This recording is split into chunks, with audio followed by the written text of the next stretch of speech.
Is that a new bag? No, but also the podcast started. Oh. Welcome. I'll cut that out. Okay. Welcome to the first rendition of your favorite low budget, low production podcast. Currently running with the name The Rosemarie Kuenn Show. Hi, I'm Rosemarie Kuenn. And this is my first guest, Michelle Kuenn. We're related. She's my mom, actually.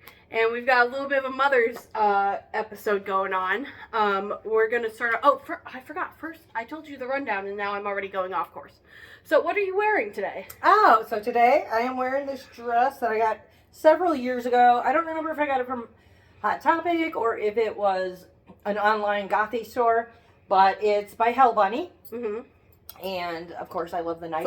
It's like velvet, and then it's got moons and stars on the collar here. And your necklace. My necklace is for my little girl. This is what the moon looked like on the day that she was born. Because I'm her firstborn, so I got her. I got that for Mother's Day. For Mother's Day, that's the what the moon looked like the day she became a mother. And my fabulous hat is something that my mother crocheted for me. It took me several years to convince her to do it, but I have it. And what are you drinking here? I am drinking a chocolate martini that I believe is actually wine flavored like a chocolate martini, correct? Close. Oh, it's espresso martini. Espresso, sorry. Yes, it is real espresso. I don't think it has any real liquor in it, though, but it is 15%, so maybe as the show goes on, I mean, I feel like we're already chaotic enough, but as the show goes on, maybe chaos will ensue. We can only... Imagine. Anyway, so I am also a poet and a writer, and my mother's also a poet and a writer, and so I figure... her mother likes to write, and also write poetry. That makes you a poet and a writer. So I have here, so recently we went to a couple poetry events in Nashville. We're based close to Nashville, which, by the way, I try not to say the exact town I live in online. Okay. And you live in the same town, so don't mention it. But we live close to Nashville, close enough. And we went to a release party by the publisher Third Man Books for this book called Outside the Joy by Ruth Awad. That's R-U-T-H, last name A-W-A-D. Not sure if I'm saying that exactly correctly. She hasn't read the whole thing yet, but we heard the author read some of her poems, and I read the whole thing. I mean, I read it in one day. It took me, a couple sittings, like 15, 30 minutes each. It's a very small book, very easy read, but very, very much so worth it. And this comes out tomorrow officially. Oh. They said September 3rd. Today's September 2nd, so Labor Day. Happy Labor Day. Happy Labor Day. So this comes out on Amazon and in participating bookstores probably by the time that you see this. So if you like, I'm going to read a poem from it, give you a little sample. This is our featured book this week. And beyond the fact that we both saw the author read this together, another reason why I chose this is because I spoke to the author after her reading, because she talked about, she read a poem that she wrote for her mother, or in honor of her mother. And she said in her little preamble how she wants to commemorate the time that we have together as mothers and daughters and how limited that time is, unfortunately. And she actually dedicated this book. You cannot see that all. It says, "For my mother."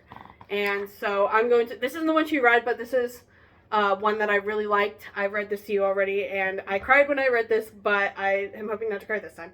But it is called "My Mother Writes Her Will." When the body is not the person who made me, but a task on someone's list, I think there is no wonder left in death except that a piece of paper will make materially true what she last wanted on this earth. For her house to go to my sister, and her paintings to me, and I have tried to imagine it, the first in the rest of my days without her. But when I look up to the moon is as freckled as her skin, I mistake my own hands for hers. So, very beautiful poetry. Absolutely love this book, Outside the Joy by Ruth Awad. And then to follow that up, I had recently written a poem about you. I'm not going to read that poem right now because I'm hoping to get it published, pending, submissions. So you can read it then when it comes out. But actually, I was looking through my notes app in my phone today, and you probably forgot about this because I forgot about this, but this was a note from, it was from your birthday, 2021. I believe I wrote this on my phone and then wrote it in your card. It was a short little poem, and I decided I'd remind us both of it. I transposed it here to my laptop. And it's not the best poem, but I think it's full of love, and it tells you a little bit about my mother. Uh-oh.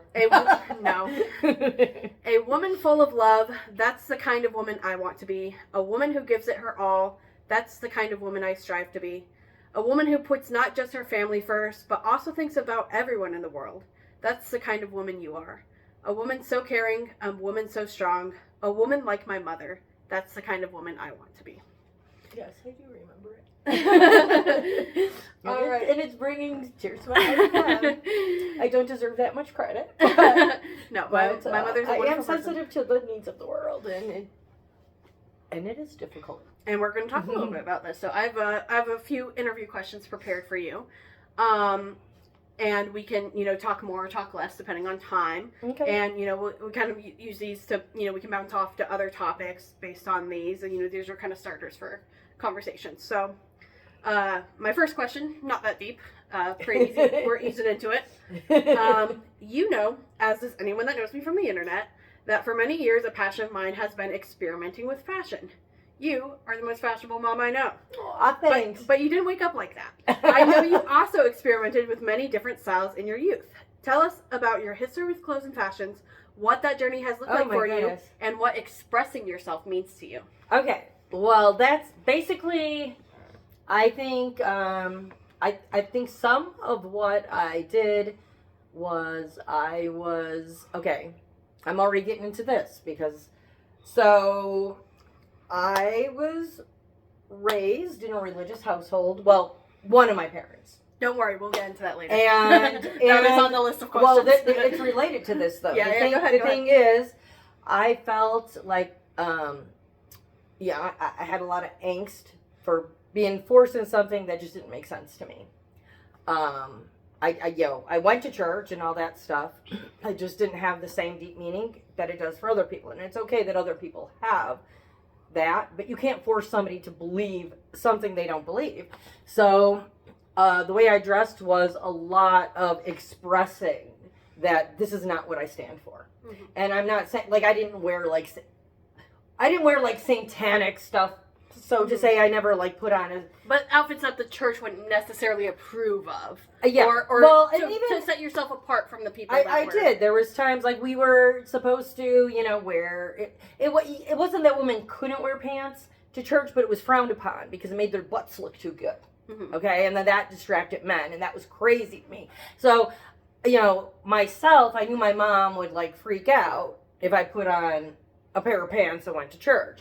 But what I would do is put on jean skirts and what do you call them? Jerseys that had sayings about rock and roll and stuff on it, And that was kind of my way of being no, man, this is kind of my religion. I love music, and music was also an escape. Yeah. So a lot of what I went through, especially in high school, I don't think I conform to anyone fashion.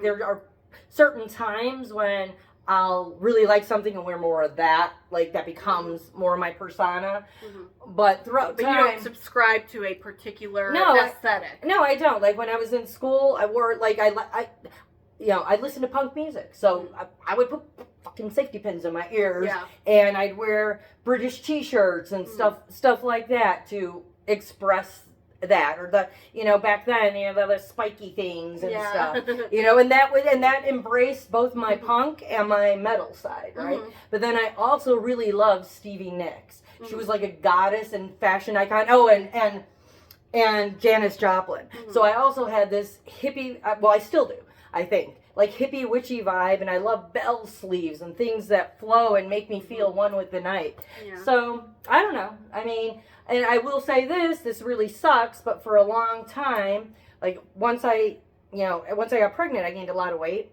and I felt less sexy, so I dressed down. Mm-hmm. I dressed more like... There's also this... I dressed more like a PTA mom. Yeah, there's also this stigmatizing against mothers dressing how they want to dress, or dressing like a younger person, or dressing sexier and stuff. Yeah. So I wonder if some of that was being internalized. I between think. That Well, and the weight gain. I'll be honest.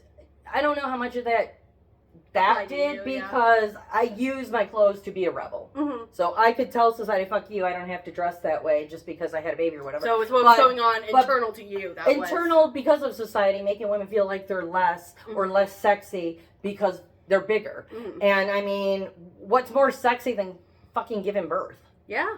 I mean, that's the goddesses that we are. That's, you know, and I'm not saying we're better than men or anything like that, but we're definitely not worse than men either. Like the equality of it, you know. And because there is this inequality, I feel certain of us women who don't embrace that end up exerting more. Like, yeah, we can do this or whatever, but I guess that's a whole other topic. So, yes, my clothing is much, and that's probably why I dress like this now that I moved to the South, because I don't want to fit in with some of the bigots and the hate and stuff. And I feel like this puts me in another bracket, and people will assume that I'm not, you know, subscribing to that. And the people who judge you for dressing this way, I don't care. A, you don't care, and B, you're setting yourself apart from them either way. Exactly. And then the people who feel the same as you will probably see your clothes and identify with you. Exactly. And either think, A, like, oh, wow, she can dress like that, so I can dress like that too. Or B, oh, she's probably a free-minded person. Yeah. You know? Exactly. All right, next question. All right, this one's a little deeper. Oh, no. Look at what I did with that. Well, I love it. I was diagnosed with bipolar disorder at 20. I believe my uncle, your younger brother, was also diagnosed in his 20s. Yeah. With bipolar disorder as well. It is believed, though there are exceptions, that bipolar disorder onsets around the late teens or 20s, and there's no definitive way to tell if someone will be diagnosed before that age. Yeah. However, you have mentioned in passing that you had suspicions for both of us from an early age. Please tell us about what kind of signs in childhood you recognized in us that you think may have been precursors for being bipolar. Okay, first of all right, with my brother, I knew nothing about. But you knew something. For a long time I just thought he was kind of an asshole. I mean, and I couldn't understand why he would be so cruel and stuff. Like, I thought I was born with this belief that praying would help. Yeah. And I did. I prayed because I love my brother, but it caused a lot of tension in our family. It wasn't until, you know, he got diagnosed when he was in his 20s, and I actually felt relief. Yeah. Okay. So that's how I learned. Also, I felt the same thing by the time I got diagnosed. You know, when you first start suspecting that something is different about you mentally, you know, at first you feel shame and confusion and, you know, like a disbelonging. But by the time I got to the point where I actually went to the clinic and got diagnosed, I was like, thank God, now I know what is wrong and that I can start to fix it. Yeah. With you as a child, you were a little hellion. Yeah. And so I was worried. I mean, like, you, as a toddler, you were already rebellious. And I mean, things like, okay, we got to get dressed, or, you know, brushing your hair and stuff. And so, or when you'd get angry, like, you know, so I did ask your doctor, and he said there's absolutely no way we can tell at this age. This could be just age related. As you grew up, I saw a great improvement, and so I kind of let go of that. Back burner for a while, and then, you know, again, like, when you went through your worst of it, you weren't living with me, so it was kind of hard for me to see. I looking back, a lot of the things that you were doing that were totally out of your personality, I could see was probably because of that. But I thought that it was like you, like being like, well, I'm an adult and I could do these things, and I thought you were making a lot of bad decisions, but I also knew that, like, you gotta have to do that to learn. Yeah, because I don't know if this is the same for everyone, but my bipolar disorder onset, I identify that as my first manic episode. And that one was by far the worst episode I ever had because I was unknowing and undiagnosed and unmedicated. And, you know, it's funny because, you know, your perception is that, like, I was doing this to kind of, like, prove something to myself or, you know, that to feel adult or things like that. But at the time, like, I was making these crazy life-changing ultimately bad decisions. And I was thinking the universe is guiding me to do these things. I would see signs in everything and everywhere. I totally thought that, like, I was meant for these life changes I was making. Also, at that time, and I realize this is somewhat unfair because we get to make our own decisions, you know, but you had started hanging out with a totally different crowd, and I felt like that influence was where you were going. And I know, like, I mean, you know, I was a teen full of angst. Your parents telling you can't do something makes you want to do something more. So you just, and once you become a certain age, like, you know, you got to make your own mistakes to learn from them. Yeah. So, but. And I'm sure, you know, I'm only 24. I'm sure I'll make plenty more, especially I still make mistakes. If not for the rest of my life. It's human. It's human. And that's the thing. The mistakes are there so we can learn from them. Yeah. So we've already touched a little bit on your religious background. So I did write a question about this. You identify as an atheist, correct? Yeah. So, but throughout your life, you have also identified as agnostic. I considered myself Christian at some point. Well, that was the next word. Okay. Non-denominational Christian, and before that, Jehovah's Witness. I know. I never really considered myself a Jehovah's Witness. I always considered that my mother's religion. Okay.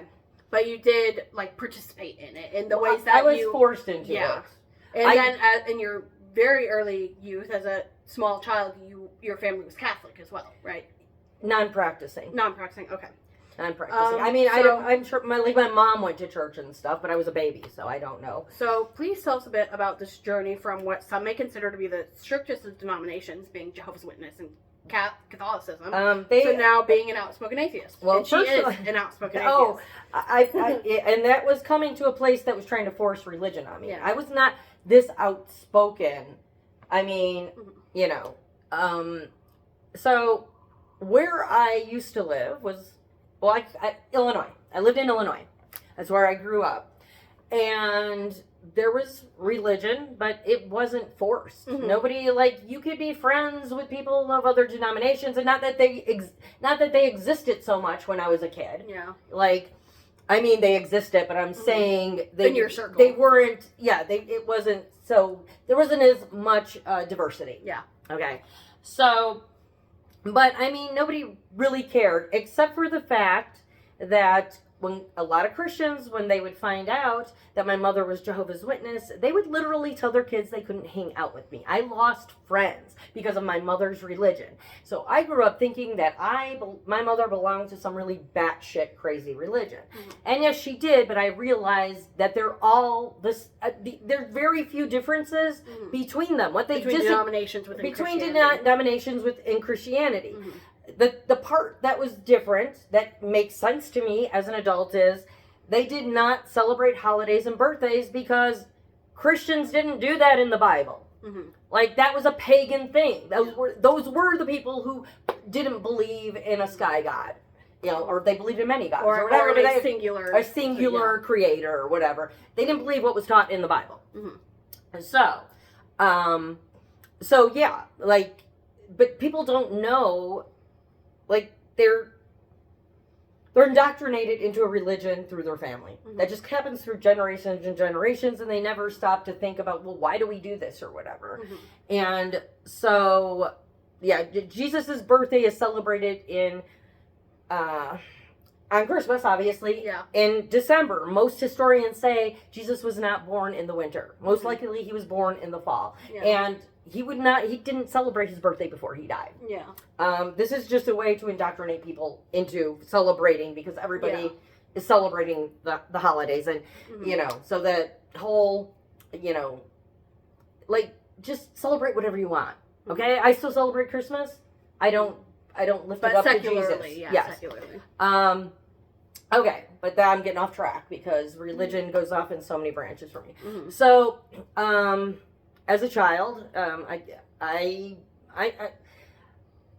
was being told that if I prayed to God, my prayers would come true, and that God loved us, and da-da-da. And then I'd go to church, and I'd read these things about how God wiped out the world because he didn't like what was going on, or killed the people's firstborn son because they didn't sacrifice an animal and wipe blood on a door. And that did not make sense to me.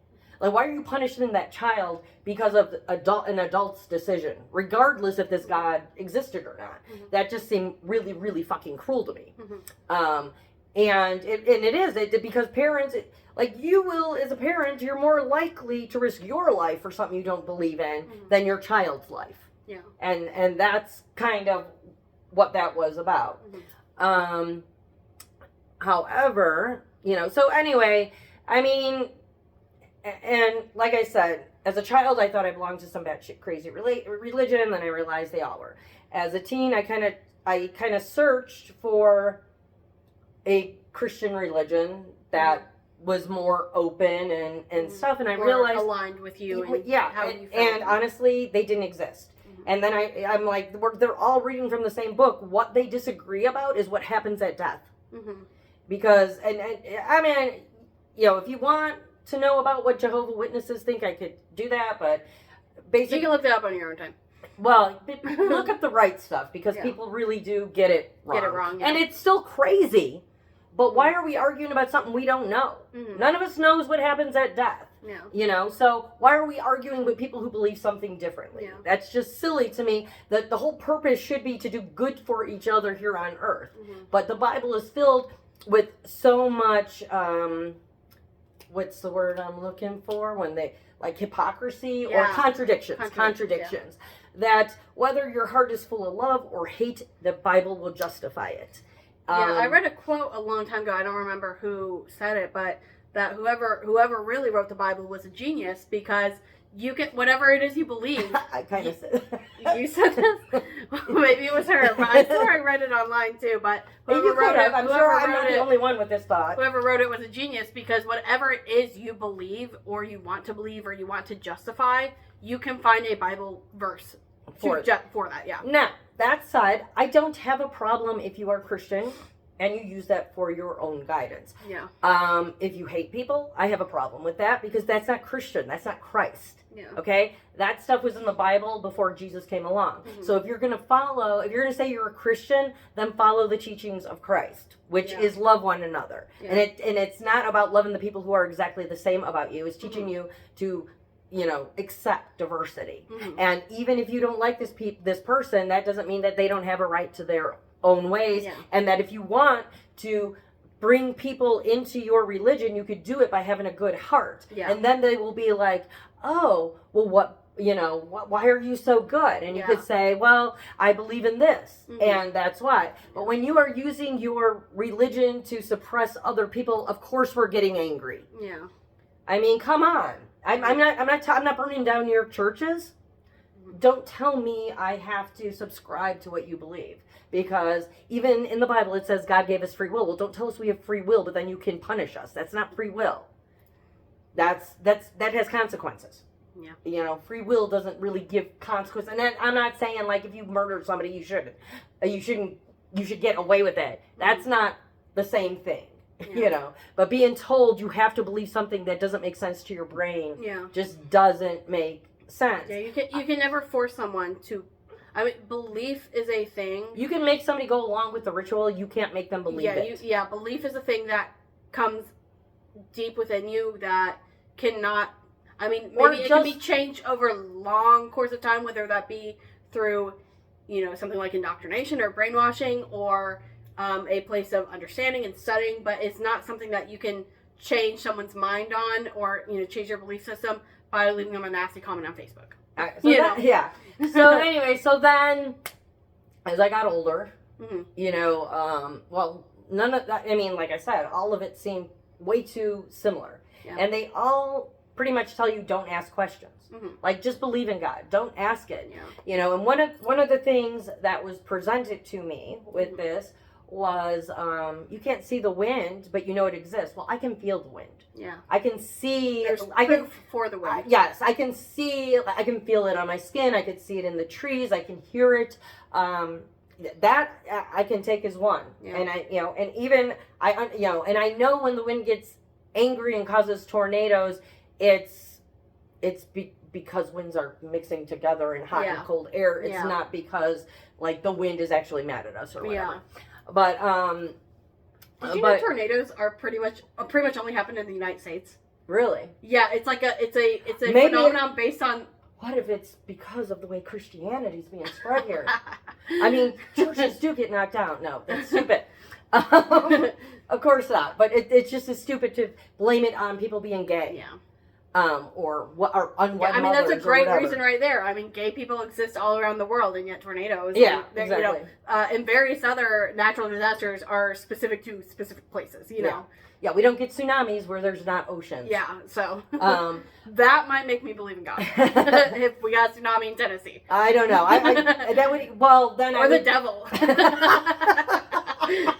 Okay, but anyway, so I mean, just then I mean, I still believed in God even though I hated religion. Mm-hmm. Like I was like, okay, a real loving God wouldn't do this. They wouldn't pit us against each other or whatever.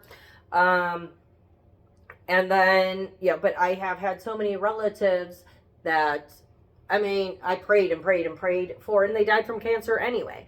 And at some point, I think I was maybe a teen when I was like, man, God doesn't answer any of my prayers. Yeah. Like, what am I doing wrong?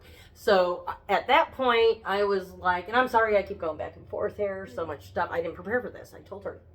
I wanted this to be completely on the spot interview. I didn't want to give her a hint to any of the questions. So, anyway, where was I? So anyway. Mostly a love your prayers didn't come true. And especially the important ones. Yeah, the really important. But I started saying, well, maybe it's because I pray for things for myself. Maybe that's not how prayer is supposed to be used. So I specifically started using it. I didn't just pray about like, oh, help my relative who's sick, but I thank God for everything good in my life. I thank God every time their test result came back right. When my aunt was supposedly in remission, I prayed to God every day and thanked Him and asked her to stay that way. And then it ended up that she was never in remission. And she prayed to God. She was a believer that Jesus was going to save her. Yeah. And He did not. Yeah. And at that point, I realized I've been praying for 8 years to a God who just slapped me good and hard. Yeah. And that wasn't even my first time. That's when I finally was like, I don't even think there's a God. I don't know, there could be, but what's the point? Yeah. Okay. Because really, I know this life exists. So I'm not settling for, this life will be crappy because I'm going to go to heaven one day. I'm like, what's even in heaven? Yeah. Like a bunch of the people who don't like me now? Yeah. That doesn't seem like a place I want to live in, right? So then I moved to the South and I became atheist because I can't believe what they teach her. And it's not to say that every person who goes, I've met a lot of good Christians who live in the South, but I've also, there's a lot more fear thy God and hate what I don't like preached, then there is, hey man, you don't, don't be gay. That's against God's word. But who are you to say? You just accept them. What I don't understand this because it doesn't affect your life. Yeah. Like, I mean, I could say some gross things right here to prove, but no, I don't get it. Like if God created us, why don't we get along? Yeah. And why do we disagree? Like if God wanted us to know, why would He tell somebody like way back when they didn't even know what cancer was? They just called it a plague that was killing people. Yeah. And people didn't know, like in the Bible, it literally tells women to repent for their sickness, which is a period that allows them to have babies while also telling women that they need to produce more children and fulfill the earth. So that doesn't make sense. Now, God who created me would not be telling me that, come and repent to some guy in a temple every month because I gave you a period. That doesn't make sense to me. So these people, I mean, I'm sure some of it was good intention. I'm sure, the 10 Commandments, the first ones don't make sense to me. Like, I'm sorry, but don't make a graven image doesn't seem as important as thou shalt not kill. I think thou shalt not rape should be there, but the Bible says, hey, it's okay to rape as long as she's not with another man, then she becomes your wife. Yeah. So there's a lot of things. The misogyny, I I don't think God made us to be lower than men. Yeah. If he did, then we wouldn't have the mentality to be like, this doesn't seem right. Mm-hmm. You know, I think if God made us that way, we just accept it. So there's a lot of that. One of the other things, I actually forgave God after this one. I had an uncle who had a heart attack. Mm-hmm. And he was hospitalized, and I don't remember what kind of surgery, but he had to have some kind of heart surgery. Mm-hmm. And my aunt, his sister, I was living in California at this time, and she called me and she said, "Oh, he's doing so well, Michelle. The doctor said they have never seen anybody recover this quickly from heart surgery. He's already sitting up. He's probably going to be home like really soon." And, you know, of course, everybody, our family was all happy. And that night, you know, and I probably dropped to my knees and thank God right then and there that my uncle pulled through this. And that night he had a blood clot that caused him to basically, it was so intense that if he would have ever come out of his coma, he would have been brain dead. So, you know, I just didn't get it. Like, I'm appreciating you, God, and what are you doing? Why are you fucking with me? What a horrible fucking joke. Yeah. But then my aunt needed it, so I got back to, okay, I'm gonna pray and pray. And I mean, and you know, so that's where I am. And you know what? It feels better to just accept that death is a part of life than being angry at a God. Yeah. And I think I was getting to this point and then I forgot and I kind of got off course. But the other thing is, like, why did God speak to a couple people and then expect us all to believe that he existed? If God, like, if the skies would open up and God would be like, listen, I exist, then I don't think I'd worship him, but I know that they existed. Because I don't like what's taught in the Bible. So if a God wrote that, I'm not worshiping them regardless of how much I fear them. Mm-hmm. I would rather die or go to hell for my beliefs than to do something against my conscience for a reward. Drop a like if she has converted you to atheism. Do you have more to say on that, or are we ready to... I mean you should probably move on, because, that's the meat of the bones is her relationship with religion and lack thereof. And can I just say, I feel like I can't believe I didn't ask you to do this sooner. I feel like you are made for, like, you could be on a... I would recommend Jimmy Fallon if you're watching. I know you are. I would not on your alternate account. I would not recommend it because I get anxiety and I would sound like a blubbering fool. You are incredibly well spoken, and I think you're doing a great job. Well, thank you. And with that being said, I think I could have spoken better had I have known. It would have. But that's not the point. It would have gone in order. I could have put it in chronological order. The point. This isn't an essay assignment. This is a casual interview. Well, you know how I am with essays. So the next question. This one's a lot shorter. Okay. What is your message for the world? If you could, man, love each other. Yeah. Just, I mean, I know I'm a bad example since moving to the South because I have a lot of resentment. Well, yeah, this place doesn't vibe with me. And I am starting to find places, you know, when we go to these poetry readings, or I went to Cheekwood and the art and, you know. Yeah. But, like, man, just stop being so cruel and stop using, your religion should control your actions, not others. Yeah. So if you don't want people to hate you, then don't force your stuff on them. Yeah. Like, it's ridiculous to me that churches are telling parents that if your child comes home and says they're gay, like, either beat it out of them or disown them. That is not good advice. Yeah. And if you're a parent who would rather your kid commit suicide than to be who they feel that they are, then I don't know how to relate to that, and I don't know how to love you. And so I am not saying this, like, I am not a perfect person. I do things, I get mad at people and I yell at them for their racism, and I understand that if I could just talk in a way that presents facts, that maybe I'd reach them. I think too many people ignore facts, but I know that, like, yelling's not, like, they hear your rage instead of your words. So also don't do what I do. try to teach with you know, some more love. And the thing is, I'm 5 years old. I've been trying to teach this message since I was like 18, probably, you know. and it's getting old. Like, I don't understand it, but I also understand that people who hate pass that on down the line too. Yeah. So I don't have the answers. Just, try to be good to other people. Yeah. And then maybe they would be like, oh yeah, Christians are good people. I don't know. All right, last question I have here. And this isn't just for Christians either, okay? This is for everybody. I'm not saying, only there are great people in every group of people. There's shitty atheists. I understand that. Sometimes I'm a shitty atheist. So my last question for you here is, what is your dream? Not what was your dream in your youth, but now with all the life you still have left, what is it you hope for?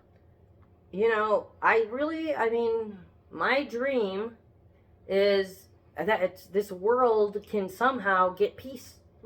And wars are so uncivilized. There's nothing. That's what I want. I want people to, even if you don't love each other, accept each other.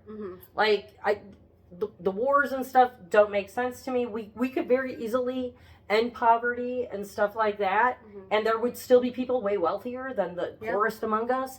I just want the world to start making sense. Yeah. And for it to be a place where we all enjoy living, whether you want to sit in your room and read the Bible, or whether you want to go out dancing and singing and reading poetry or whatever, just don't hurt each other. Do what you want without hurting other people. Yeah. That's basically it. But I don't know how to make that dream come true, because obviously civil rights and stuff have been, before I was born they were being fought, and I feel like they make steps and then they draw back. So I don't know that I have a dream that will come true, but basically that's my dream. I don't, Yeah.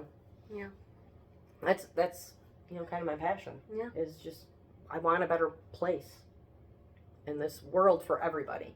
Yeah. Because I know that it's not up to me. There are people I don't like, and I would, if it came down to, well, I don't want to give them money for food because I don't like them. Well, I don't deserve that. I'm not a god.